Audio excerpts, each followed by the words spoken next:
Do you look at things according to the outward appearance? If anyone is convinced in himself that he is Christ, let him again consider this in himself, that just as he is Christ, even so we are Christ. 2 Corinthians chapter 10, verse 7.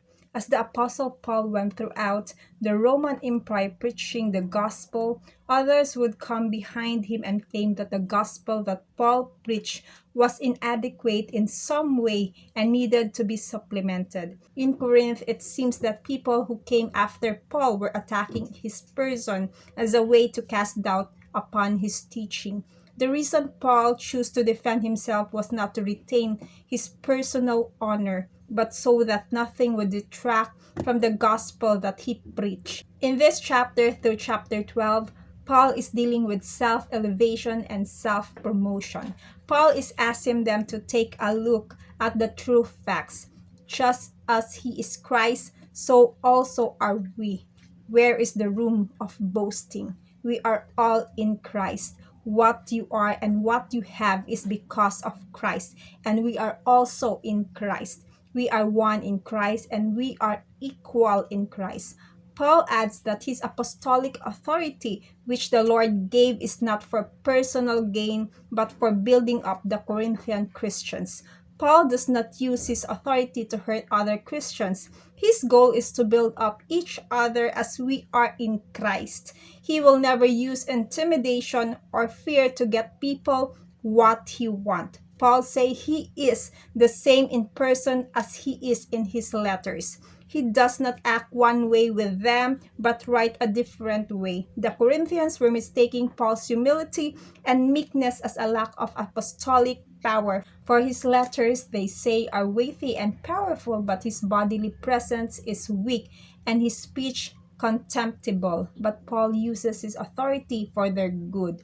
Paul goes on to explain, even though I am untrained in speech, yet I am not in knowledge, but we have been thoroughly manifested among you in all things. He may not be a skilled speaker, but he preaches the gospel of Christ. He may be unsuccessful by all outward worldly measurements, but he did perform the signs of a true apostle among them.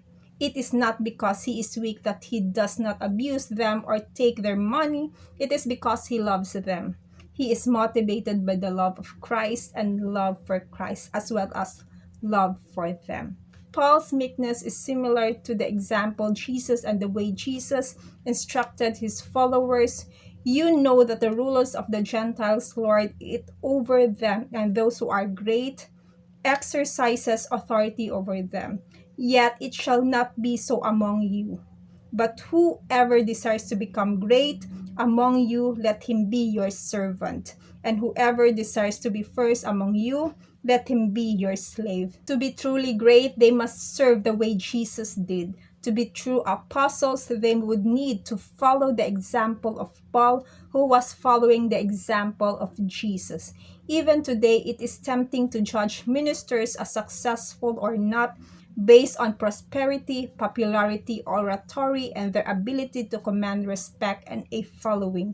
This may make them super ministers by the standards of the world, but not necessarily by God's standards. This leads Paul to quote Jeremiah chapter 9, but he glorifies, let him glorifies in the Lord.